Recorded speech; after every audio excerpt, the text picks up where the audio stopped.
The following podcast is brought to you exclusively by the Rad Rob Radio Network. On this edition of Straight Up 5 with Todd McGill, we welcome arguably the greatest bowler on the planet, the reigning three-time PBA Player of the Year, EJ Tackett, to the show. EJ Tackett has won 28 PBA National Titles, 8 of them being majors, and most recently, the last one was the PBA World Championship, where he's only won it for the 4th time in a row. He's been named the PBA Player of the Year 4 times, including the last 3 years in a row. It's episode 200. It's EJ Tackett. It's me, it's Todd, and it's right now. This is PBA champion Kyle Troop. Hey y'all, Jacob Ledrup here. Hey guys, Chuck Ritchie here, formerly of Bowl TV. Hey guys, this is Ryan Schaefer of track staff at Valley Bowling Center in Waverly, New York. And you're listening to Straight Up 5. Yo, the boys from Straight Up 5. Todd McGill is one of the nicest people I've ever met. But he doesn't have the best hair in the world. I do. Sorry, bud, but you know the deal. Pick it out. Fear the fro, baby.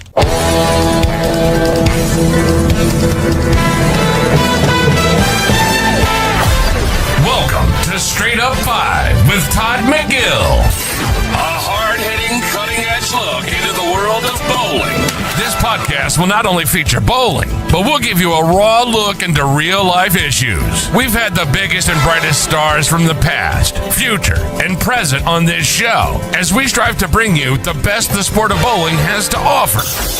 So without further delay, let's introduce you to the host of your show, Rad Rob Francois, and your featured host, Todd McGill.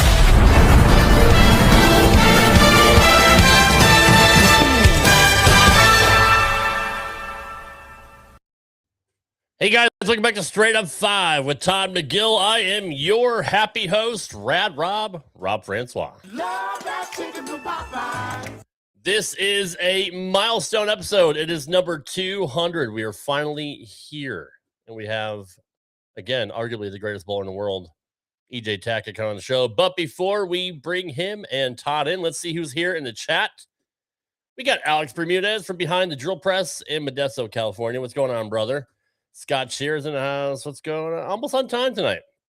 Scott, I swear to God, dude. I thought we were on time. I don't understand. Congrats on show number 200. Appreciate that, Alex. Hey, what's going on, Linda? Thanks for being here. We got Nico in the house. Nico wants an I do. Hold on. Oh, no, that's not it. I do. What's going on, brother? Thanks for being here, everybody. Let's bring in our featured host. He is the national sales manager for... Wait a minute. Hold on. Oh, wait a minute. I haven't done this in a while. Hang on. He is the man with the golden mask. He has the largest arms on this podcast. He is still the resident doctor of Straight Up 5, even though he doesn't ever show up for work anymore. He is my longtime co-host, Dr. Ocho. What's going on, Och? Welcome to episode 200, bro. All right, good talk. Bring me in, man. Good. What's going on, dude? It's been a while. Last time you were here, it was raining, and then you left and never came back. Now it's shining. It's just like I am shining, as always. How do your peaks still? Took a lot longer than it was supposed to. Who's this Todd guy? You bringing up a Todd? Who's he's this the new Todd host of the fella? show. Yeah, he Oh, Ocho lives. right. What's going on? Yeah, Right. the guy formerly known as JP Right. is no longer here. I mean, actually, he's still JP. Good but, point. anyway, well, good to see you. All right, let's bring in our featured host. He is the national sales manager of Bolify. Well, bring him in. I want to meet this guy. Shut up. Give me a second. He is you messed me up. He is the general manager of Gilmore Lanes, which I'll be going to in November. It is Mr. Todd McGill. What's going on, brother? Hi guys. What's up, dude? Good to see you. Ocho. Who's this Ocho guy who's saying who's this Todd guy? Hi Ocho. He How are was you? here for most of the episodes before you got here, but Yeah, he's a I fan do favorite. remember him out in the rainstorm last time he was with us. Yes. Everybody's happy to see Ocho. I thought Ocho I was caused dead. the rainstorm. I caused it. Okay. You caused it. You did a rain dance. I think he just did this, and then like thunder and lightning. it could be showed a up like lightning. Thor or something. I don't know. Lightning. It's like this. Let's Calls the left one lightning and the right one thunder. I like that actually. Let's We get the art department on that, Ouch. As we know. All right, I'm cramping up All right. already. Before we bring in Jesus. a very special guest, it's always customary to show a highlight package, and I promise it's not 10 minutes, even though he has won 28 titles.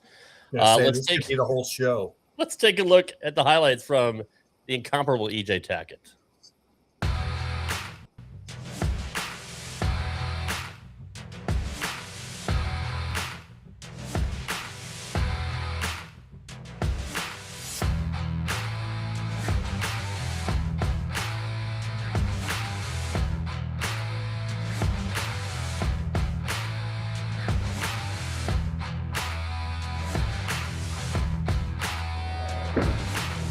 Gets it out there. There you go. Good shot there. Congratulations, EJ. Well deserved, sir. Spectacularly done. Kept himself on the top of the leaderboard after the Cashers round was complete this morning. After game one, he was on top of the leaderboard. Has stayed there ever since. And just flush it back. Take that 7 and 10 out. All right. And you think it's hit him right now? He knows it? I think he just kind of put his head down. You know, I don't know if EJ's an emotional type of guy or anything, but you know, it will. Trust me. You know, I was in that position one time, and it will. There he is. Very good. Good shot. Keeping it going. Arm in the air. 268 maximum here. Handshakes and hugs. Kind of like his average was all day. You know, I mean, Seemed like it. He bowled 268 against me. You know, for sure. So let's not talk about Bill. Let's make this about EJ. Congratulations, sir. You deserve it. This is your day. You know, to be crowned the Lubbock Sports Southwest Open champion. You know, congratulations, sir.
Ladies and gentlemen, please welcome the greatest bowler in the world, EJ Tackett.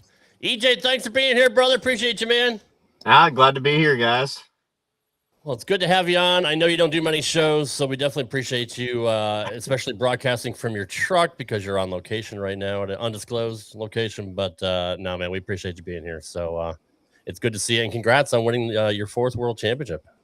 Yeah, thank you. As you could see at the end of your clip there, it was really emotional. There was so much that has gone into, my whole career, but, that moment just, all of the emotion from the last, 14 years on tour and all the hard work that led up to that, I think all came out after that win. Todd, kick us off, brother. So, yeah, thank you again, EJ, for being on here. So a couple people asked me, like, how did you get EJ to get on your show? And it's like, I called and asked him. Yeah, called and said, hey, what are you doing in a couple weeks? And he's said, okay, I'll do it. It was pretty tough. So, EJ, obviously you're still, as far as I'm concerned, and most people on the planet think that you are the best bowler that's walking the face of the earth. But you had a great stretch back in 2016 to 18, and then up to your recent success. What's been the biggest factor in sustaining the level of performance over that long a stretch of time? Yeah, I mean, you can't really narrow it down to one thing. Any athlete over the course of time that has any kind of sustained, excellence or sustained consistency, it really doesn't come down to just one factor. There's a lot of things that you have to continue to do. You have to continue to get better. So practice is definitely at the forefront of that. But practicing the right things and what's the right thing. I think everybody's different as an individual and what they need to work on and how much practice they need to put in. But along with that, I think for me, especially over the past few years, it's been really having almost like a sixth sense of my bowling balls and how they react to each other and how the lane is transitioning and being able to stay ahead of those transitions more times than not, and getting that extra one frame every game where I made the move or stayed ahead of the transition or whatever it may be, where that shot gets 9 or strikes instead of getting a split. And if you continue to do that over the course of a tournament, let's say we're bowling 40 or 50 games and I do that once every 3 games. Well, we're talking about, 15 to 17 times I've now done that.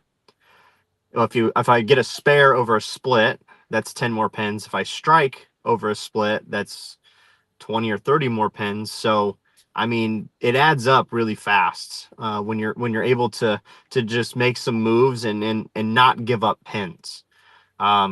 So yeah, to answer your question, there's a lot that goes into it, and I think over the past few years I've done all of these things extremely well. And now it's trying to maintain that and even get better. If you're not trying to get better, you're going to get surpassed. So I'm always trying to find new ways to be more consistent and new ways that helps me stay ahead of the curve and stay as consistent as I possibly can, and then go out there and truly believe in what I'm doing, and then at the end of the day, it's all about execution. So when you talk about your practice, you have your own bowling center. I've been to it a few times, and it's a beautiful place. And you've recently transitioned over to strings. I know that's a big to-do in the bowling world and whatnot. Let me ask you, if you go out and get practice at your center on the string pins, does that make you sharper? Because I think the ball going through the pins on string pins and knocking 10 over is a whole lot different than knocking 10 over on free fall. Has that helped you over the last couple of years? I definitely believe it hasn't hurt. That's for you. Believe that it's a little bit more difficult to knock over all 10 in strings, especially the 10 pin.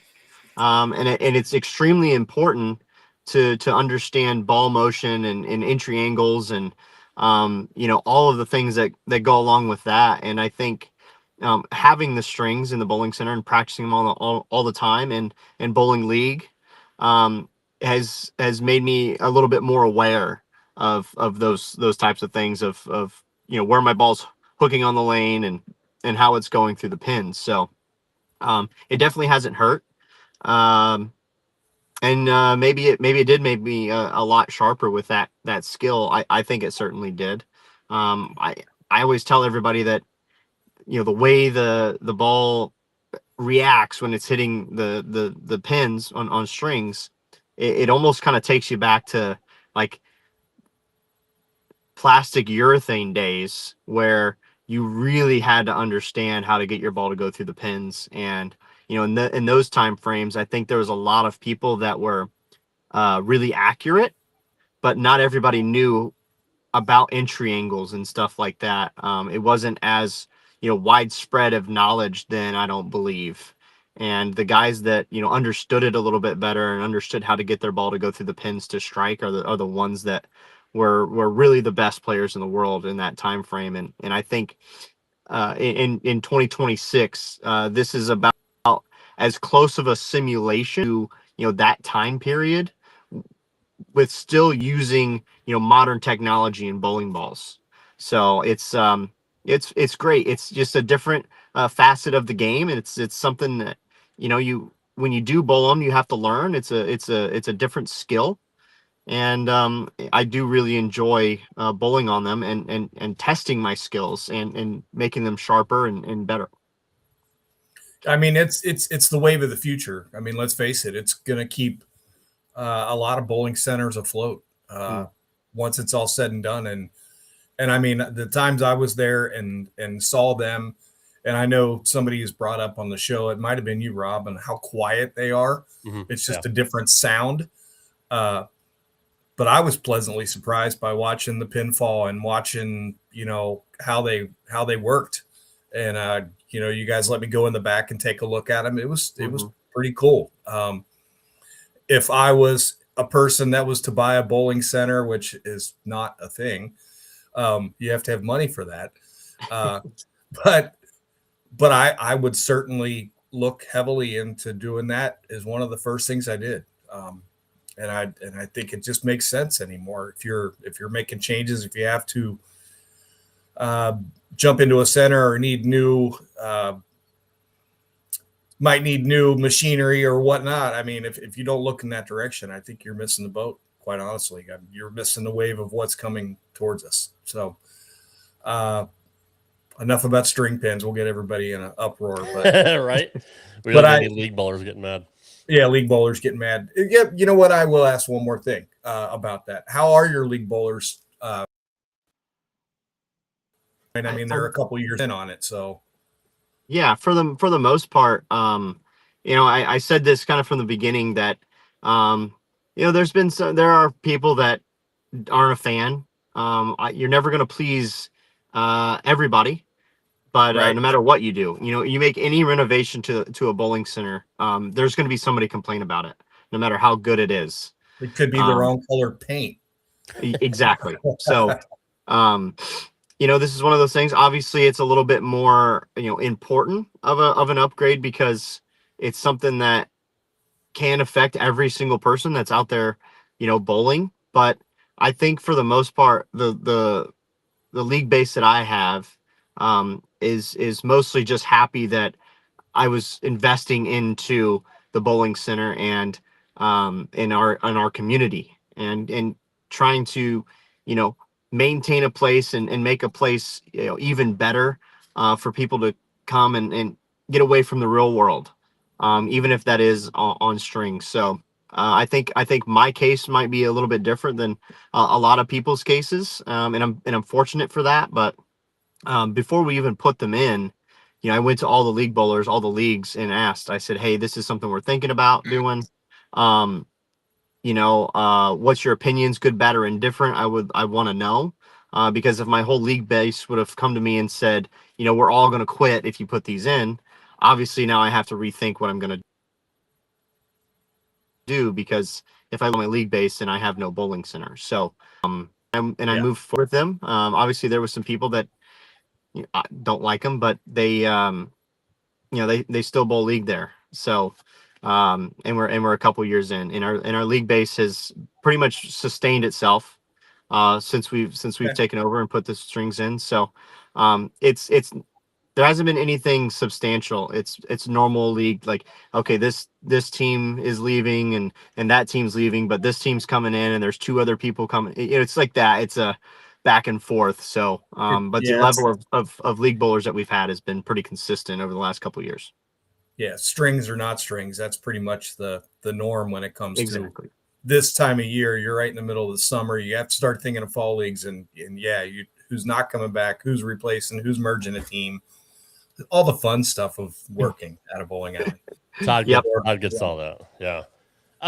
So I want to know, EJ, because there's been a big debate about urethane, and obviously USBC have their own rules, PBA has their own rules.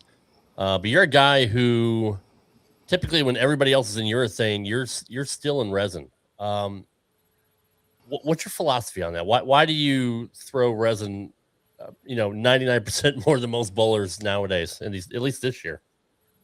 Because I just throw the ball that's going to give me the most strikes. I don't really care what it is. And for me, more often than not, that's just throwing resin.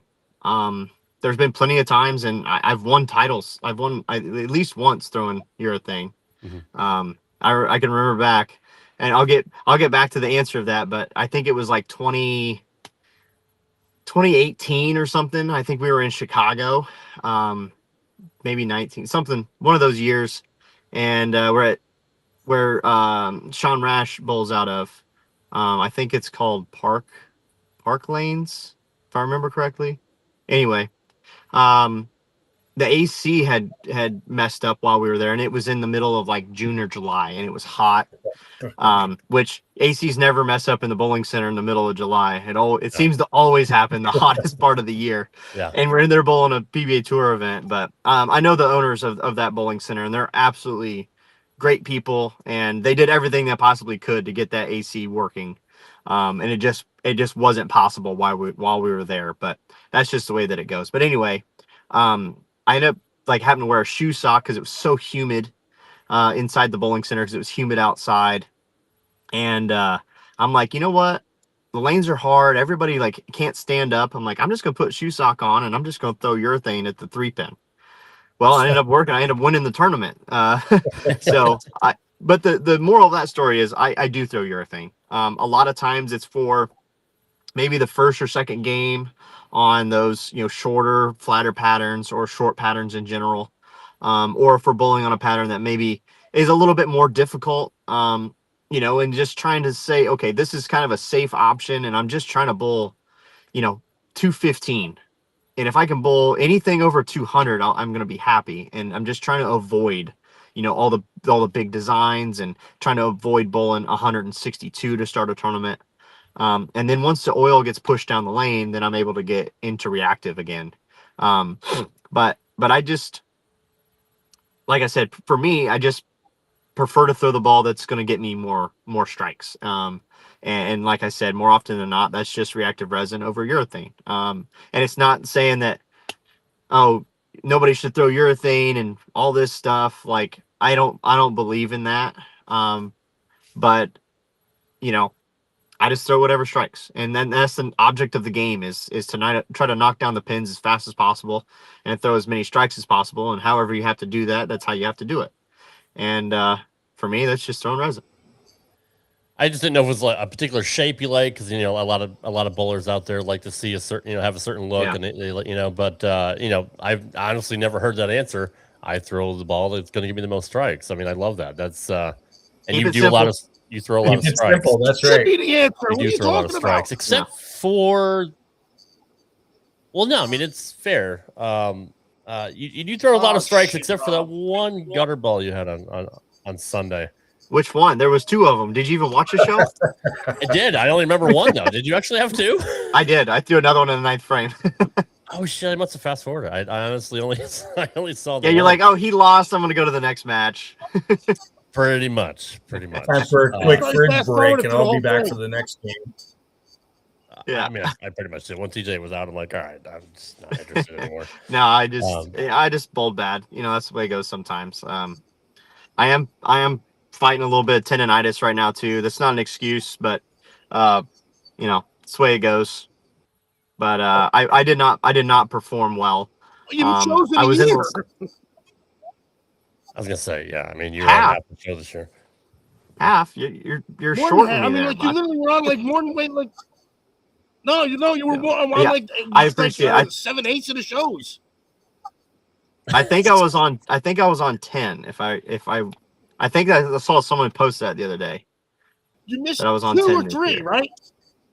You only missed like 2 or 6. 3, I think. There's 6, I think. I was way off. I get it. But I mean, that's why he's 20,000 That's a points big ahead number. of That's what I'm saying. 20,000 though. points ahead of everybody else, though, because he's been consistent all year long, and that's been the big argument amongst the entire bowling world: is how can EJ win Player of the Year if he doesn't win a title? And of course, you put everybody to bed on Sunday or last week, the week before when he won the World Championship. So, Yeah. Well, I'm gonna say that I didn't put everybody to bed. Zach Wilkins. It's one of those things, and I've been there, done that. He lost that tournament. I didn't win. That's how I feel about it. But on the other side of it, I bowled a lot of games that put myself in that position. You know, I was guaranteed an opportunity to be there. I made some spares to be in that position, but you know, Zach Wilkins had it right in front of him, and just wasn't able to get it done. But you know, everything happens for a reason. Zach, I talked to him after we were done, and I really like Zach. We get along great. We played golf in Minneapolis this year while the World Series was going on. So he's awesome. I love Zach, and we chatted afterwards, and I expressed to him how great I think he is as a person and as a player. And you know, he's been on a trajectory like this for the last few years, and it was cool to finally see him get a win that he deserved. And you know, he lost to TOC, and then lost to me. And he was like, "Well, you know, I guess I lost to you." I said, "Well, bud, I've been there, because I lost to Belmo, my first major title match, in the middle of him winning 3 Masters in a row. So like I've been there." And you know, we fast forward 10, 12 years, you know, look what's happened since then. I had 0 titles at the time. Zach now has 2. You know, he's somebody that's not scared to throw it when he needs it. And I certainly wouldn't be surprised. Let me rephrase that. I'd be more surprised if he doesn't end up in the Hall of Fame. Oh, wow. Yeah, he's a great bowler, and you're right, even a better guy, and has had a tremendous Good prediction year. right now, man. It's been a weird year. You think when you have what 4 rookies win their first titles in one season? I think it was 5. Was it 5? No, yeah, you're right. So. It was. Yeah, it was 5. And P-Dom won his first too, which was 5. Yeah, really cool to see. And but one of them being twice. Brandon. Yes, that's right. One of them being Brandon Bana, who shot 300 against you. You had me thinking, man, what do I got to do to win a title when a rookie shoots 300 in his first tournament in a major, nonetheless? I know you're happy for Brandon, but I mean that. What was it like being on the receiving end of history? Well, I mean, it wasn't the first time that someone's bowled 300 against me on TV. It was just the first time in a title match. That's true. But First time by a rookie in a title match. Yeah. yeah, well, here's how I look at it, and I think this mentality has helped me over the years of continuing to put myself in that position. And you know, you sit back and look and like, damn, man, what do I have to do to win? But on the other hand, if you would have told me on Monday morning before practice that I was going to lead the tournament and bowl 239 in the finals, or 238 or whatever I bowled, I would have sat and watched everybody and said, I'm probably going to win. And that's how I look at it, because I know if I get back to that position again and I bowl 239 again, I have a really good chance at winning. And that's what you have to do. It's really just a big numbers game. And the more times you put yourself in that position, you know, the odds become more and more in your favor that you're going to win. Yeah, no, that's fair. Were you worried that you weren't going to win a title and possibly not get Player of the Year, or do you think it still would have came through on the vote, since you obviously were ahead of so many people points wise? Well, there's actually a PBA rule that if you don't win a title, you don't even get on the ballot. I didn't know that. So they must have changed it after Marshall had won after not winning a title. back in the day. Okay, all right. Yeah. I wasn't aware they made that rule change. So Yeah, they did. That's, So obviously I had to win, but right. Coming into this season, honestly, I had the opportunity to do something special. Obviously, with the chance to try to win fourth player of the year, which I'm not sitting here saying that that's locked up, because it's not.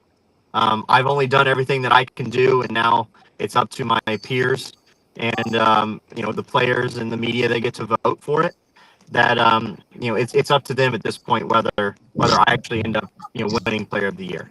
So, but nonetheless, I came into the season knowing that I had a possibility to do something that no one else has ever done before, and that's win 4 players of the year in a row. So, my only goal this year was be as prepared as I possibly could, go bowl the best that I could, leave everything on the table, and at the end of the season be able to hang my head high no matter the outcome, knowing that I gave 100%, I dedicated myself, I left nothing out there, and if I win, I win. If I don't, I don't. I just wanted to be happy with myself that I did everything I possibly could. And even if I hadn't won, the World Championships, there was still a couple of events to be able to try to win. I think without a major championship would have greatly diminished my chances, because there's been so many guys both so great this year, especially guys that won major championships like Brandon Bonta, who I think is like third in points, second or third in points. So, winning a major definitely increased those chances of winning that. But like I said, I just wanted to have a great season and be able to hang my head high when I was done, no matter the outcome. And and still right now, I know that I can. I was able to go lead points and lead money and lead all of these categories and get a win. And so, whatever happens at this point, and I can be happy knowing that I did everything I possibly can in that fourth player of the year. Early on, and sorry, Todd, I know you're about to ask something. You're good. Go ahead. There was a couple shows that you were, a couple of cuts you were close to being out of, but you somehow with your ability just kind of rallied and just kind of went on a tear to make the cut or make a show. What goes through your mind when you're in a position like that? You're like, all right, man, I'm 100 and something out. Like, it's do or die. Like, what's going through your mind at that point? Yeah, I think the greatest example of that this year was in Columbus.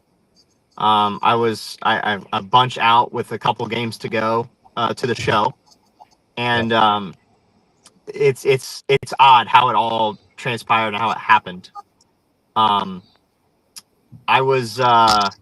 actually texted Belmo, or he texted me right before those couple of games, and he goes, "Hey, I got something I want to chat with you about." And I was like, "Okay, well, I've got a couple games left or whatever." And I said, I don't think I can miss, because the scores were so high and I was out by so much. I was like, I don't think I can miss for the next 2 games. And he told me, he goes, how about just if you bowl, I don't know what he said, 589 or something like that, you'll be fine. And well, then I end up throwing the front 10 and bowling 289, and then the next game I bowled 280 to make it in and bowled 569 the last 2 games. And it was funny that Jason and I were chatting about that, because I told him when we were texting that, if I can do, until the math stops mathing, I believe that I can get there. And he gave me the roadmap of that, because I've watched him do this for over a decade, where it's like, okay, well, Jason's buried and whatever, and then a few games later, there he is. He's in like 4th. I'm like, Jesus, this guy. It's like every week he's like, I can't tell you how many times that I watched him the last game get into the match play of a 24-game match play, and then make it on the show. I know one year, I don't remember where it was, but he qualified in 24th, and we were going into like roll call for match play that night for the first 8 games. And I went up to him. I said, "Congratulations on your 3rd place in the show, Jay." And he proved me. I think he ended up like second. Yeah. So I'm just like, Exact. so I've watched Jason do it for all of these years, and I'm just like, well, if Jason can do it, I can do it, because he gave me the blueprint. I've watched this happen. So, you know, sometimes in those positions, just believing in yourself is such a powerful tool. And I definitely believed, in that moment. And, things went right. I was able to make the show. And then Chris Vi bowled 290 against me. And I didn't go any further than that. But at least, you look back and you're like, I did do that. I did put myself in the position to have an opportunity to win a championship. And that's what it's all about, is giving yourself as many opportunities to win championships as you possibly can. Try to not give up on any, when you're close or you think you're too far out or whatever. Until the math doesn't math anymore, you can still get there. Go ahead, Tom. Yeah. So, we were talking about how, all of your practice and how this is a physical game. But there's a lot of mental part of your game, that of anybody's game, that makes people better than others. And everybody's got a certain mental skill maybe they're better at. What is one of them that you mastered early in your career that you still carry with you today? That's something that you've been able to keep your drive, I guess. Yeah, I think the best thing I've ever had going for me is just the self-belief. I believe in what I'm doing. I go out there and do it because I want to win. I'm not going out there and doing it, for anyone else. Obviously I'm trying to bowl the best I can and make as much money as I possibly can to provide for my family and be able to retire one day. But I'm there to win. And there's nothing else. That's it. That's why I'm here. That's why I put the shoes on. That's why I practice. It's why I leave home. It's why I leave my wife and my son at home. It's to win. And the sole focus has always been on that. Even when I first came on tour, I always believed that one day, a week would come together and I was going to win a tournament. Like, I believe that 100% since the day I became a PBA member and since I started bowling on tour. Now, did I think I was going to end up where I am? No one, I couldn't have guessed that at all. But I did believe that I was going to win at some point. And once I finally did win, it's like, okay, well, I did it once. I can do it again. And that's always been okay, I did it. I can do it again. I can do it again. I can do it again. It's just that self-belief that I've always had has never wavered. And I think that's a huge part in the success that I've been able to have on tour. Yeah, the tremendous amount of confidence, obviously, which is a huge part of most people's game. More of a fun thing here. Do you still think your brother's the better Tackett? Well, I'm the better looking one, that's for sure. Okay. That's fair. That's fair. You can tell him I asked that too. I will. Yeah, I got confused. I do want to say, my brother has dealt with a lot in his life. His body's been through a lot. He has epilepsy, for those that don't know.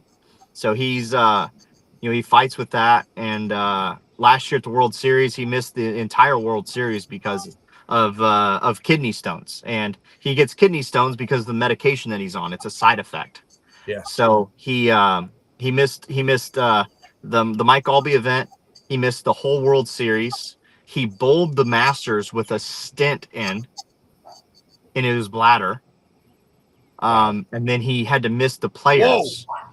So my brother's he's a tough cookie. He's tough as they come. He's a gamer, yeah. Yeah. So the fact that he was even able to go bowl is incredible. I can't believe he did it because, we talked about the amount of pain that he was in and just trying to move around normally. So he's as tough as they come. And, eventually I think his day is coming. We keep having these small glimpses of how good he actually is. And I think when he is able to put all of the pieces together, I think he's as good, or if not as good as anybody on tour. I've seen it in some of the smaller events that I've done where you've both been there, and you've come to me and said, Zach might throw the next 30 here, and they were tough. so Yeah, much. he It's said unbelievable. He's goofy enough to throw the next 30 and not worry about it. Yeah. But yeah, I mean, his game's pretty phenomenal too, his time is coming, and I can't wait to watch that happen. Yeah, I'm sure I he'll be. I want it to be against me, but I don't want it to be. Yeah. Boy, that would be be great for TV. I don't know if you guys realize Yeah. how insane that is, though. Like he's really got this, and to the fact that he even gets up is amazing. That's amazing. Yeah. Oh my god! And he, Coach is a doctor, so he and it's all in a 4 or 5 month thing too. Yeah. Wow. How confusing is it with a Zach and a Zachary Tackett in the PBA? It is confusing for a lot of people now.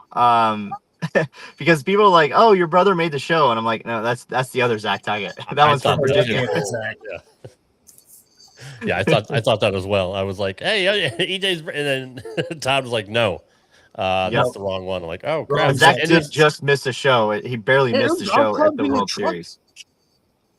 So there's a great question here. Are those golf clubs in your truck right there? No, that's a car seat. Oh, okay, all right, that makes sense. Oh man! All right. My golf clubs are in my other truck. Yeah, okay. My golf clubs are in my other truck. Oh, my clubs are in my shed. Good for you. There's a very good Mine are question stuck in here the shed about for good.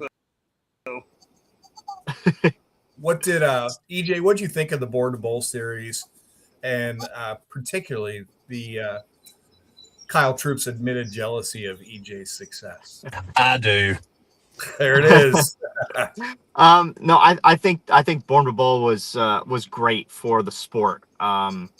Obviously, I was fortunate enough that I was one of the few people that they asked to be a part of it.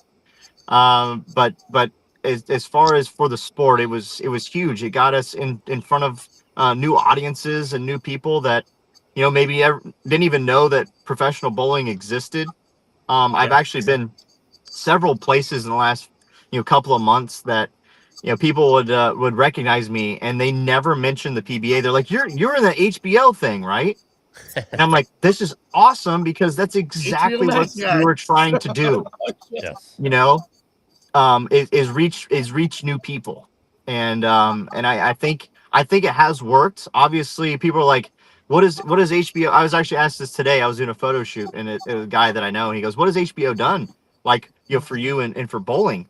And I said, well, I don't think we've really seen the effects of it yet, because the series has only been out for like 3 months. So I think a bigger tell of the impact that Born to Bowl is going to have on bowling, we can't look any sooner than maybe at the 2027 season. We have to wait and see what happens in 2027 to see if the series had a huge positive impact on engagement. First off, with people watching the PBA Tour, and secondly with new sponsors that come into the professional level of bowling. So it's kind of a waiting game where I think everybody's excited to see what actually is going to come from it. They did some filming this year in case of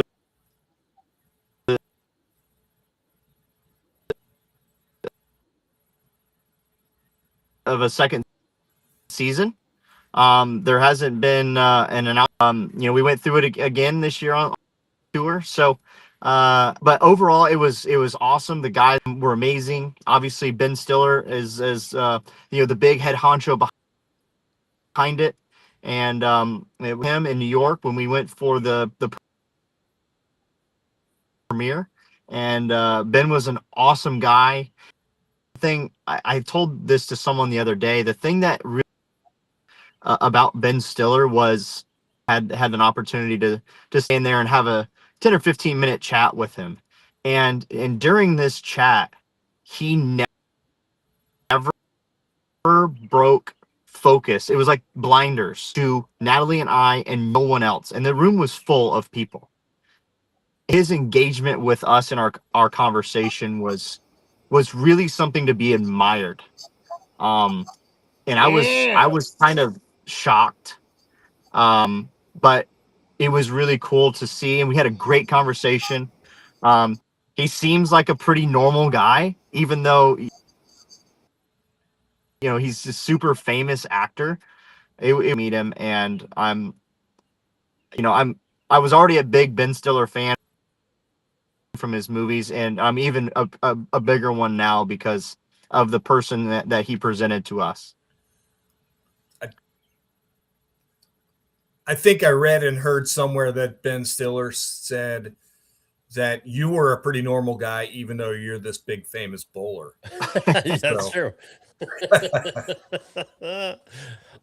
Jack Bellchelder wants to know, Venom Shock has been great for EJ. What is your line of weight block? Sorry, I don't think he oh, there we go. Other than what weight block or line that you've really liked. So other than Venom Shock, what else in the Motive brand do you like thrown? Well, we got one ball that just got announced that came back, and it's one of my favorite cores of all time, and that's the Sigma. We had a brand new Sigma just announced. I don't remember what it was called. I barely remember the names of any bowling balls, to be perfectly honest. Except for the ones that have your name on them. Yeah. I just throw them and try to so we sell more. Well, name of those sometimes too. But that Motive's ever built, and its 10-year company is almost just as long as the gear core in the Venom Shock. The gear core has been around since the beginning of Motive, and the Sigma core has been around since the second year, maybe, when that core was put in a bowling ball. So it's been around almost the entire life that Motive's been around, and I've won with that core. I think 3 or 4 different times in 3 or 4 different bowling balls, like one Sigma, a Forza, SR2 that was like made in 2011 or whenever it was. So yeah, that ball's been one of my favorites, or that core has been one of my favorites, and I got to put it in one of my VIPs a couple of years ago, which was awesome. It's actually the VIP that I used to bowl 300 on TV at the Super Slam. So that core has been definitely, at the top of my list of favorite kind of line that Motive has, along with the that gear core and the Venom Shock. Alex Bermudez wants to know what was going through EJ's mind when he went from being 70th to 80th place in a major to winning the entire major event. That was incredible to follow. Yeah, that was one of the wildest rides that I've ever been on in a tournament, no, let alone a major championship. I came in the third day and wasn't, near the top at all. I was down, buried in 70th or 80th place. Came in with, I have to strike, I have to take some risks today. Can't play conservative. Have to take the risk to try and make a run at the show, and then bowl 180 the first game of that 8-game block. So I set myself back from the get-go, and then was able to see the lane the right way, and then executed for 7 games as well as I've executed in that many games in a row, maybe in my entire career.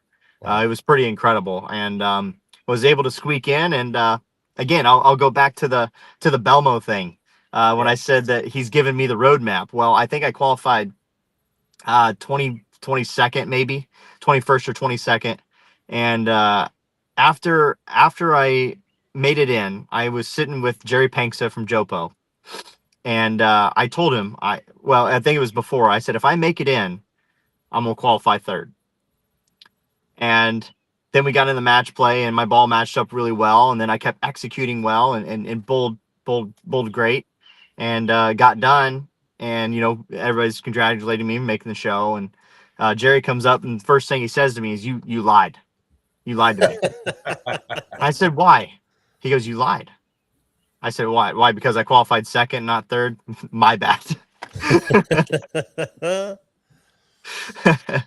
But yeah, it was absolutely wild that I was that buried with only 8 games to go, and was able to put myself, to have a chance to win that championship, and then able to do it was was something that was pretty special, and it's a tournament that will, be on the forefront of my mind of memories throughout my career. We've had the Penxes on the show, and we're big fans of Joe Poe. Jerry and Jerry Jr. and Marianne are just great people. I mean, salt of the earth. To see what they've done just out of their garage to what's out there now, and what made you want to represent them? Because I mean, that's a pretty big get for them, obviously. Yeah, well, the first reason is the Penxes themselves. Yeah. They all remind me so much of the Wilburs at Motive. It's not even funny. So being a part of Jopo now, and being a part of that family, and it's not just being part of the staff, it's being part of that family, and everybody that is a part of Jopo is a part of that family. And I'm so happy, and I was so excited to get with them. And then my brother had already been with Jopo for a year, I think, before I signed. It was a year or two my brother was with them. And I was talking to him, and he goes, yeah, I've got thumbs that I've been using the whole time, and they still click in. And he put it in, and it still click. I'm like, oh wow, that's pretty amazing. Then I got to looking at the design a little bit more, and I'm like, wow, this kind of took, it didn't take, but there's kind of some things that, like, okay, that kind of came from here, and that kind of came from here, and then it got engineered even better, and got engineered stronger, and with more intent. Like being a pro shop operator myself, putting those thumbs in the ball to try to drill them. The Jopo one already has a pilot hole drill in it, so you can use the tool and just lock it in. Because I know with others, I had to use a pair of like channel locks or something to try to get that thumb to lock in so I could drill it. With this system, it was, you just use the tool and just spin it right in. So there was to me, there was more intent and engineering behind it. And if you know Jerry, he's an engineer by trade, and he's been in the industry and been in bolt. He's bowled his entire life and loves the game. And you can see that in the product that he created, that he really wanted to make something because he wanted people to love it, and he made it in a way that he wanted to make sure that the customers didn't have to worry about it. Right. And I think he knocked it out of the park in every aspect of it. So obviously we came to a great deal. I actually signed a 10-year contract with Jopo when I signed. I told Jerry, I said, hey, I don't want to do these 1-year deals. Let's find something that works for both of us, but I want to do a long-term thing. I don't want to come to you and it be 1 or 2 years and then whatever. I'm like, I want to help build this brand as much as I possibly can. And I think so far we've all done a great job at it. And again, it kind of gives me the Motive vibe where, I came to Motive and they were about 5 or 6 years in to making bowling balls. And I signed with them because 100% because of Brett Spangler. He treated me really, really well at a US Open a couple years prior. And when I decided I was going to go bowl on tour, I called Brett and said, hey, would Motive have any interest in signing me? And he goes, yeah, you'll have a contract within the hour. And I never looked back. So and kind of the same thing is happening with Jopo, where they're about 6 years in of being in development. And I'm glad to be a part of a company that I hope I have some influence on helping it grow and become bigger and better, and keep innovating forward, and keep pushing the game forward with technology as far as we can take it. Very cool. Ocho, I know you got to run. He just sent me a text. EJ, I got to run. I'm sorry. I apologize, guys. I'll give you one of these. Thank you for everything, buddy. You're crushing it. I love this shit. I promise you. Guys, be good. I appreciate it. I'll see you in probably 6 months. Who knows? That's fair. Thanks, but I'll be there. See you, man. Take care, bro. See you. Thank you. So EJ, he was he's been with me for the most part since episode 1. It used to be Straight Up 5 with Johnny Petraglia Jr. JP was going through some stuff and had to leave the show. So Ocho is a dad and a doctor, and he's super busy. But it was nice to have him on for episode 200. But he's a character. He likes to hide his identity, so that's why he wears the wrestling mask. Yeah, he's he's quite the character. I see that. Yeah. So getting back to Jopo just for a second, and you're right, the entire family is fantastic, and I'm sure that means a lot more to you, not only to represent their brand, but to be a part of their family, because that's literally how down to earth they are, and how much they do for the sport is remarkable. And that click is so satisfying. I don't care about any other brand, dude. Just hearing that click, sometimes I do it just as like a stress reliever. I seriously would grab a ball and just click my thumb in and out, back and forth. Your fidget spinner. Yeah, pretty much. Like it's super satisfying. No, I'm glad that you got to represent them, and all the success that you had obviously does tremendously well for the company in itself. So kind of a match made in heaven, literally. Yeah. And like I said, like it feels so similar to being a part of Motive, because of the family aspect of the company, and everybody that works there is family. They have, I think, one employee that isn't part of the Panksa family, and that's Randy Smith, I think, and it's Jerry's childhood best friend. They've been best friends literally their entire life. So that's I mean, that's as far away from family as they get for people that work at that company. Let's see. We got Alex Prince. Alex Primatus wants to know, how was it working with a lot of great coaches? Rod Ross, Team USA, Bakes. What were those conversations and sessions like? Yeah, I mean, it was a lot of fun, but to me, they left out the greatest coach in the world, in my opinion, and that's my dad. Fair enough. Yeah. My dad and I have been on this ride together since I was born. I've had great conversations with coaches like Rod Ross and Brian O'Keefe and Mark Baker and so many other people. And they're all great. They're all have their nuances and how they hey. Nice. It's just like living in a small town. Right. But yeah, they're all smart and they all know what they're doing. I can't tell you how many times that I've told people, I think Mark Baker is one of the best coaches, that exists on the planet. And I've recommended him to so many people, and him and I have had great conversations over the years. But I've never, ever in my entire career sought help from anyone but my dad. Yeah.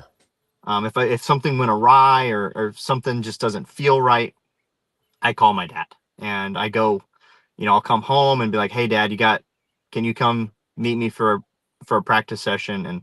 And every single time in my entire life, the answer's always been yes. Now, he may have been doing something at a time like, hey, I'll be there in 15 minutes, or I'll be there in 30 minutes. I got to finish up what I'm doing. I'll come see you in 30 minutes. But the answer has always been yes. It's never, ever been no in my entire life. My dad has been right there behind me 100% of the time. And it's not just my dad either. My mom is unbelievable. She's like the nicest human you ever meet in your life. And then the rest of my family as well have always given me 100% support. Getting here is something that you can't do on your own. Financially, I have gotten here on my own. My parents never had a lot. I went in both tournaments. I worked for my parents. I worked at a country club that I'm now a member at. But as far as support and people around me, I've never been short of it. And I've always had great people around me. And now I have Natalie and Trip. Natalie and I have been together for almost 10 years now since we started dating. And, she's been there for 26 of the 28 titles and all 8 majors. So that's insane. Yeah, I have unbelievable people around me, and I couldn't do it without them. When you think about where you are right now with 28 titles, with 8 majors, the Grand Slam, 4-time player of the year, soon to be 5-time player of the year. I mean, honestly, you've had a storybook career. And just like Walter, how many titles would Walter have if he won even half the shows that he appeared on? You know what I mean? And you're kind of in that same boat as well, like making so many shows and not always winning. But is it still kind of surreal to you, the success that you've had, considering who you're going against? I mean, obviously, the best of the best. Sometimes I have to just, and it like in the summer, I'll be, out mowing or doing whatever, just kind of to myself. And it just kind of hits you like that actually happened. I am where I am, and this is real life. So it does hit you, and you have to kind of remind yourself that you are living this. And I said in an interview after I won the World Championships that, when we're young, we always dream big, and we always dream about doing all of these great things. I'm just one of the very lucky few that actually gets to live that dream. Yeah, that's fair. I mean, in growing up, obviously being a bowling kid, did you always want to be on tour? Was that kind of an aspiration of yours? Yeah, I always wanted to be on tour. It was just the PGA, not PBA. Gotcha. So you were more into golf growing up than bowling. I was. I wanted to. Golf was what I wanted to do. I went and I played college golf at a D1 school. I played as much as I possibly could every year. Like for junior gold and stuff like that. Like I didn't bowl at all leading up to junior gold. Like a week before, I'd go practice a little bit and then go bowl junior gold. And as soon as junior gold was done, I'd put my bowling balls away and I would go play golf until fall league started in September. Wow. So I did not bowl in the summer at all when I was young, like zero. And golf was always what I wanted to do, but not everything works out the way you want it to. And I've said this before and I'll say it again, everything happens for a reason. So I went and played some golf events that I qualified for, a junior PGA and US Junior Amateur when I was younger. When I played the US Junior Am, Jordan Spieth was defending champion. So yeah, there's that guy. And then I played the Junior PGA Championship in the first round. Some guy from Kentucky named Justin Thomas set the course record the first round. Do you know who that is? Yeah. Do you know who Justin Thomas is? I know he's not very well known, but he's pretty good. And I think the Junior PGA, I think Xander Schauffele was actually in the field there as well. Mm-hmm. You ever heard of him? Yeah. Then there's this Bryson DeChambeau guy that was like not very much younger than me. And then there's this Scotty Scheffler kid that's just a few years younger than me. Yeah, he's going to be okay, I think. I think that's he's going to figure it out. And then there's these guys that I actually played against in high school. Tyler Duncan, Adam Shank, and Patrick Rogers. You ever heard of those guys? Jeez, yeah, dude. I played against those guys in high school because they're all from Indiana. So now you know why I bowl. That is correct, sir. Exactly. Holy cow, dude. That's a murderer's row of golfers. That's insane. Yeah. Yeah. Wow. Yeah. No wonder you bowl. But I mean, not only that, but geez, dude, you're still bowling against a murderer's row on tour anyway. Like it's just it's sick. Yeah. Well, you think about like when I first came on tour, like Pete, Walter, Norm, Parker, they were all still winning. Yeah. When I came on tour. That's true. The only TOC that I haven't got to bowl in my career was 2013. Anybody remember who won that one? Yeah. Pete Weber. Yeah, I was gonna say Pete.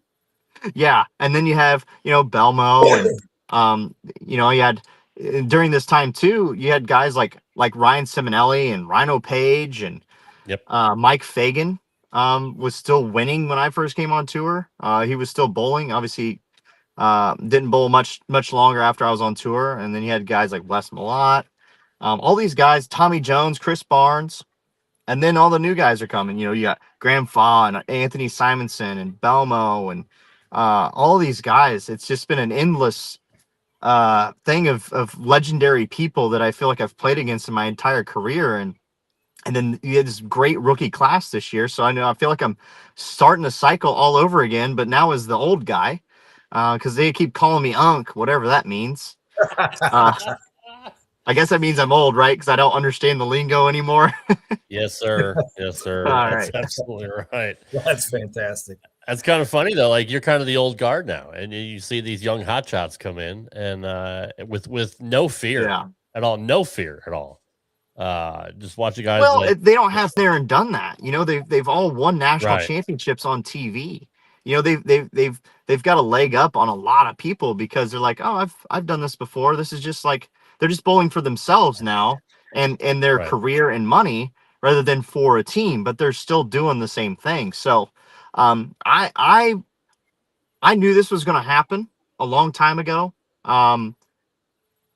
Probably 10 years ago, I said in the next 5 to 10 years, I think we're going to see a shift. Well, lo and behold, I was right. I didn't want it to happen. You know, I want to keep winning. I don't want to have to beat more guys, but it's great for the sport. I think it will elevate it. It will push every single player to new heights and maybe to places that they never thought they could get to. So I think it's just great. Yeah. They're going to have to get pushed out. Yeah. Yeah. Yeah. It's great for bowling. It's great for the future. And I think what we witnessed this year is the future is very bright. Yeah. And you got Brandon Bone coming in next year. Exactly. Who's a killer. He is. That kid, obviously the family lineage, speaks for itself, but the fact that he's been so good, so young, I'm looking forward to seeing what he does next year. Ryan Barnes is right on the cusp too. Obviously, we know how great he can be. Yep. And then you throw in, Austin Grammer and Spencer and Alex Horton and there's so much young talent. It's crazy. It really is. And you still have a lot of great bowlers like yourself and Belmo and Simo and Kyle, that are right there. Marshall Kent, obviously, winning another title. He proves that he still wants to be up there. And then you have guys like Zach Wilkins that are starting to find their own, that are around that 30 age mark, that are coming into maybe a little bit more maturity as a player, and they're starting to find their way in who they actually are, and they're starting to exploit it. So you have from every angle you have great players. So I think the next few years on tour is going to be very, very competitive. And if you win, you're definitely going to earn it. That's for sure. It's always been that way. It's just, I think there's eras that you look back and say, wow, that was unbelievable era, and I think we're getting into, and we've probably been in it for a little bit already, but I think we're getting into the meat and potatoes of this era of great players. Who did you model your game after? Who are your heroes growing up? I'm sure PDW probably had to be one of them. Crankers like Mark Ross. I mean, who did you like? Well, I'm not that old. It was more like Tommy Jones, because Tommy Jones came on tour in like 2000, right, or something like that, 2001, and he was the guy that was the power player, right, and the one that kind of really bridged the gap between it. There was some guys before him, but Tommy was the guy that kind of elevated it and was the guy that won a bunch with it. He had other guys like Robert Smith that was there, but Robert just didn't win as much as Tommy did. So Robert's still a great player, and I love him. Love you, Bobby. He's great. And so Tommy Jones is one as far as power player go, and the other guy that I've always idolized and I've always looked up to, and the guy that I've tried to model being a professional after is Sir Norm Duke. Yeah. I think a lot of people feel that same way. Yeah. Norm is so good and so smooth, and it was great to see him back on TV, and obviously have the event named after him this past week. But I mean, he did it for a long time too, and it just shows how great guys like him and Walter and Pete were, that they can win through every single era. Is just shows you that they were the best of the best. I wish we would have seen guys like Albee go a little bit longer, and or Brian Voss, but it is what it is. Who has your number over the years when you're on TV? I don't know, probably a lot of guys. Kyle, I guess. Yeah.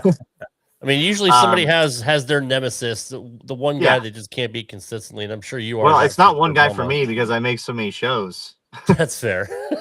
I haven't bowled that well against Kyle in my career. I haven't bowled that well against Simo in my career. And I would say, the people that I've bowled multiple times, I think it's probably a good give and take. Obviously, there's been some people that I've only bowled once, and it's hard to say that if they have my number per se if we've only bowled one match. Sure.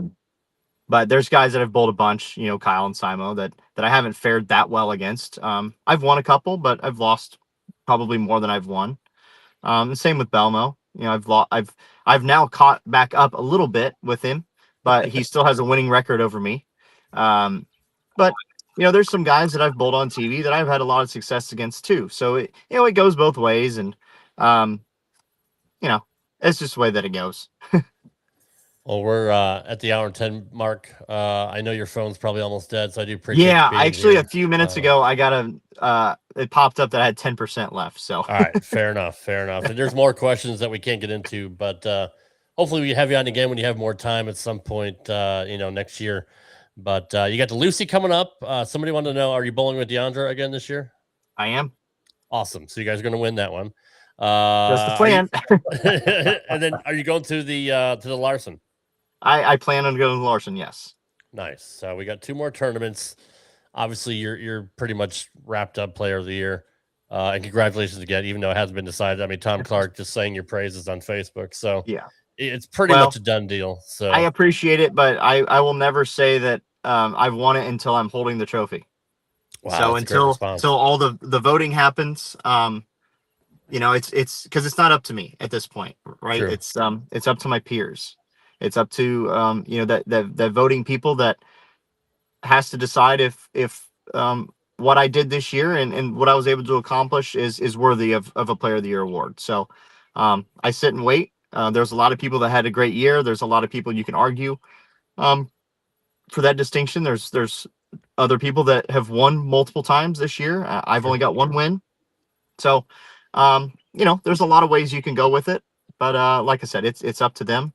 I've done everything I can do. Hopefully I can go, maybe snag another win in the next 2 events and, make that case even better. But, like I said, I've done everything I can do, and it's up to everybody else at this point. That's such a perfect response from a champion who's been been there. Right. Well, I'm going to pre-congratulate you on being the 4 straight. But, and if you don't win it, you can come back in the show and cut a promo on me. If I don't win it, I'm never coming back to the show. Okay, fair enough. I'm just kidding. Well, man, again, thanks for being here. Congratulations on all your success, dude. It's really, you're one of our bucket list guests that we've wanted on since we started the show. And thanks for Todd for making it happen. And thanks for being gracious, man, and representing our sport. The way you have. We all love bowling. It's a tight knit community, and to see you bowl and achieve everything you have has really been fun to watch. History just keeps being made, and I hope you win 60 titles before it's all over. Yep, I hope so too. I'm going to try to win as many as I possibly can. So hopefully I can stay competitive for the next 10 or 15 years, and we'll see what happens. And then go kill it on the PBA 50 tour and win 60 titles there. So I mean, you said PGA 50 tour wrong. Did I say? Oh, dude, I was in PGA 50. I was like, what? Wait a minute. That's hilarious. Thanks, EJ, man. Take care, man. Good luck the rest of the year, and we'll talk to you soon. All right, guys. I appreciate it. EJ, Thank you. we're gonna have to get up that way soon, just so we can go to Yergis again too. Oh yeah, absolutely. It's always the spot. It's the best barbecue place in the world, Rob. Well, I have to go up there and check it out because I'm a barbecue it's super. connoisseur. It's the best ribs I've ever had.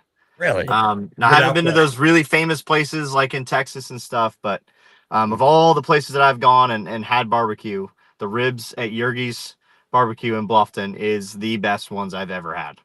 Bar none. I'm booking Me and that trip. Scott went there, and we just want to go back just for Yergis. That's awesome. Thanks, all right, brother. EJ. Thanks, EJ. Take care, man. Thank Have a you, good guys. night. You got it, bud. Thanks. Wow. We weren't sure if we're going to get over an hour out of him because sitting in the truck and being on a cell phone battery that only had 55%. But thanks again to EJ Tackett, the greatest bowler on the planet right now, coming on the show for episode 200. That's how we roll.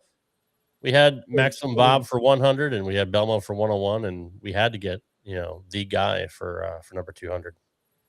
Yeah, and I mean, he knows the talent he's got. He knows how good he is, and I love that. Right, I love players that actually have that swagger, and he's still humble. Completely humble. You got to have the humble and the swagger combination, and he is. But it's confidence. It's not cockiness. It's confidence, and that's what separates the best from the best, right? Like in any sport, I don't care if it's bowling or baseball or football, whatever. You have to have that confidence in your abilities, otherwise, you're not going to make it that far. Yeah, I agree. Well, thanks, man, for getting EJ on. That was a really big thing for me. I can't thank you enough for making that happen. That's cool. We've been doing this, with various people on the show for the last 5 years, and he's been winning that whole time. Like pretty much the whole time we've been on the show, he's winning Player of the Year. So it's like it's always good to have somebody with that caliber come on. I'm tickled, man, just as a bowling fan in general. It's cool to talk to guys like EJ. Yep, he's good people too. Like I said, I know him, I know his wife, and his brother.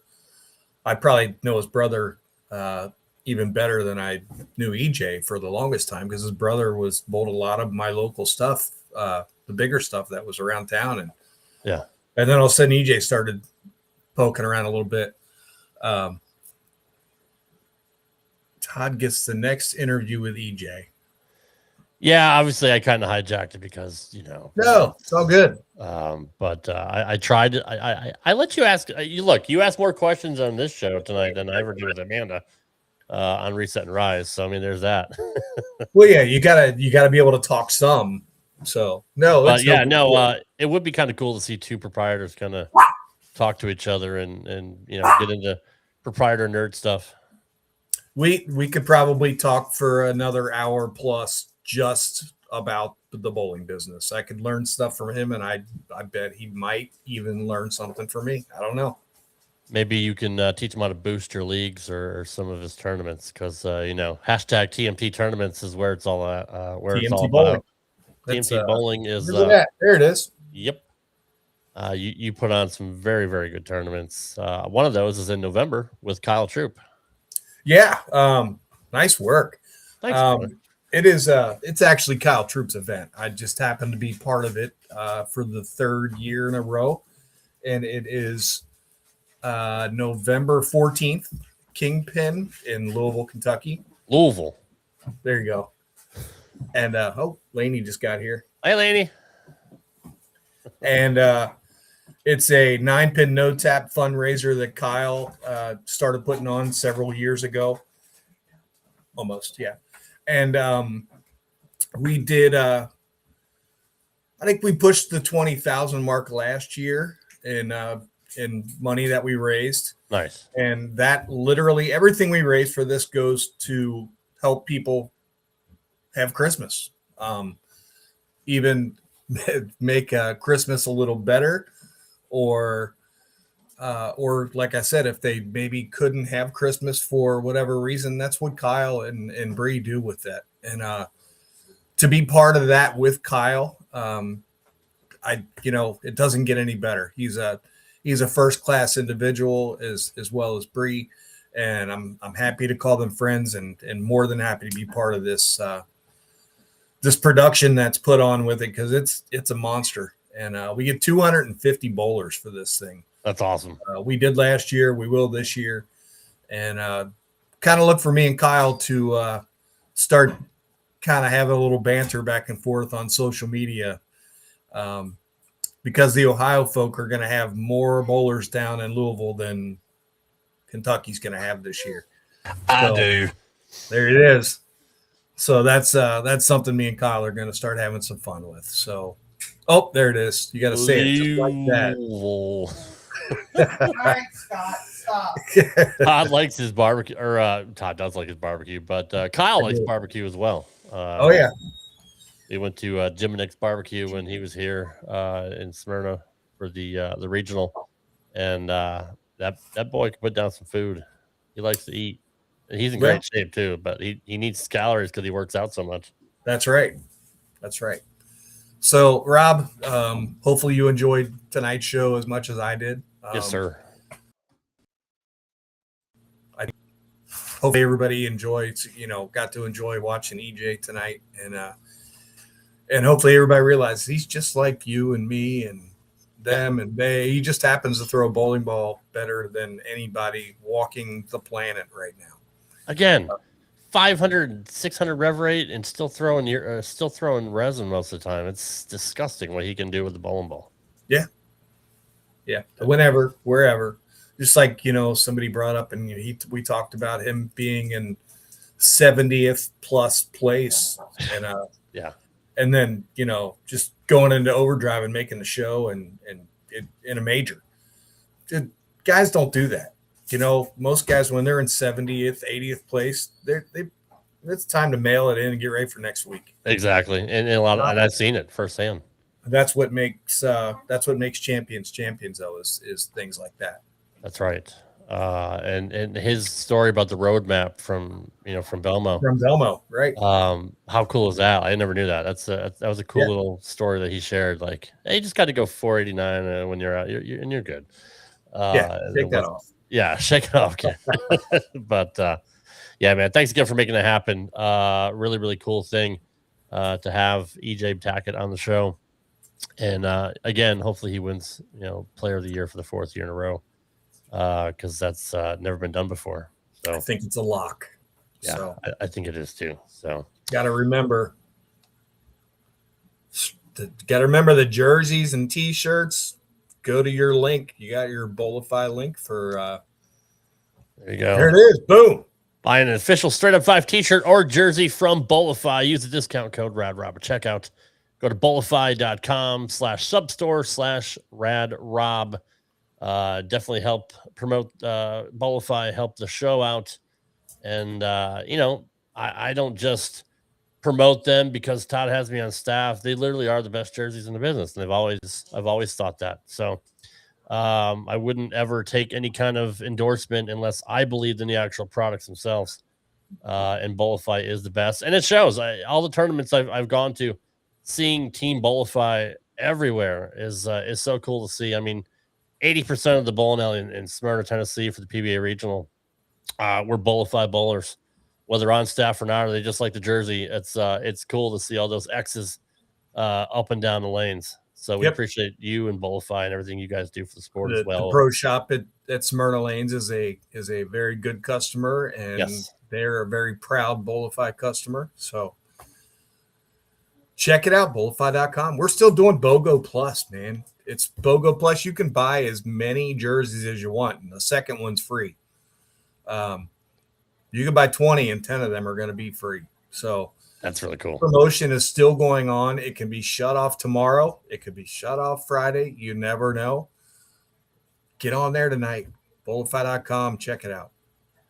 I love the stuff. I'm going to buy a bunch of stuff on Friday when I get paid to take advantage of that. So hopefully it's still going on Friday when I get my check, because I still want to get me a bunch of Straight Up 5 jerseys. And you have a lot of other really, really cool designs on there as well. And you also mentioned the AI tool. You can design your own. You can design your own jersey. Yeah. Not only are there 3,000 plus designs on the website, you could go on to the bolify.ai now, and you could make your own design. You just type in what your vision is of what you want, and it gives you 4 different options of what you're thinking.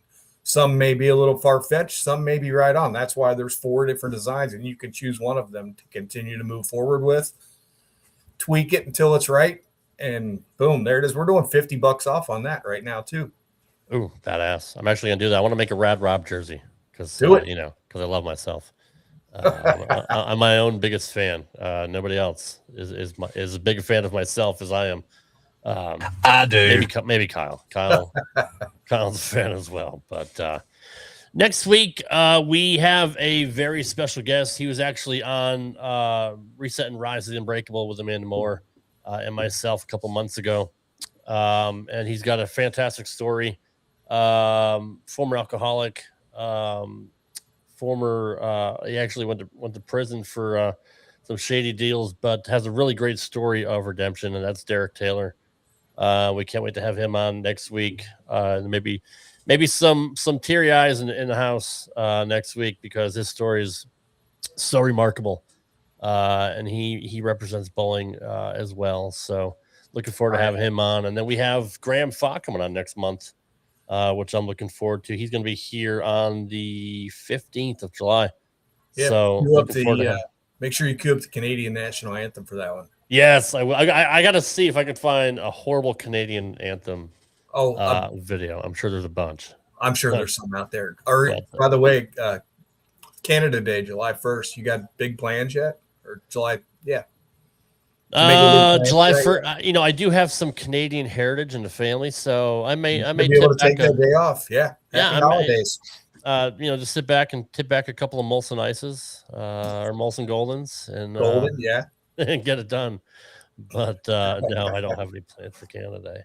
But I do have plans for July 4th. We're going to Indianapolis, so I'm looking forward to possibly hooking up with Tim Mack if he's in town. Have lunch with him. Be good to see him face to face. And we're gonna celebrate 4th of July in Carmel, Indiana. They got a really cool water park there, and that we went to last year. My daughter had so much fun, and there's so much good food. I got to go to Portillo's. I got to go back to Giordano's. You can't go wrong. There's so much. You go to a town like that, there's good stuff anywhere. Absolutely, and Chinese food is so good there. We don't have good Chinese food in Tennessee, so getting up to the Indy area, is northern enough to where they know how to make good Chinese food. So that's always the first thing I do when I get there, is go to Funying, which is the best Chinese food in the Indianapolis Carmel area. So I'll give them a little plug, even though they don't sponsor the show yet. But next week Derek Taylor will be here, and Todd and I will be here as well. Lord willing, the creek don't rise. We'll be back for another episode of Straight Up 5. Todd, appreciate you always, brother. Everybody else here watching tonight, thanks for stopping by. Please like and share, tell your friends, subscribe to the channel, and get the Straight Up 5 word out there. And if you enjoyed the interview with EJ, leave a comment. And if you didn't enjoy it, well, leave a comment anyway. It helps us get through the algorithm. So for that sexy guy right over there, I am Rad Rob. Thanks again to Ocho for coming on tonight, and EJ Tackett for being a very special guest. We'll see you next week, guys. Take care, y'all. Good night.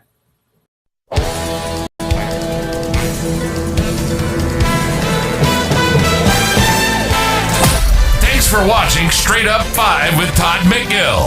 You can follow the show on X at Straight Up 5 Pod. You can follow Todd on X at TMT Bowling. And you can follow Rad Rob on X at Rad Rob Entertainment. Follow the show on Instagram and TikTok at Straight Up 5 Podcast. We'd love to hear from you. You can email us with comments, questions, or suggestions at straightup5podcast@gmail.com. We'll see you next time for another edition of Straight Up 5 with Todd McGill, right here on the Rad Rob Radio Network.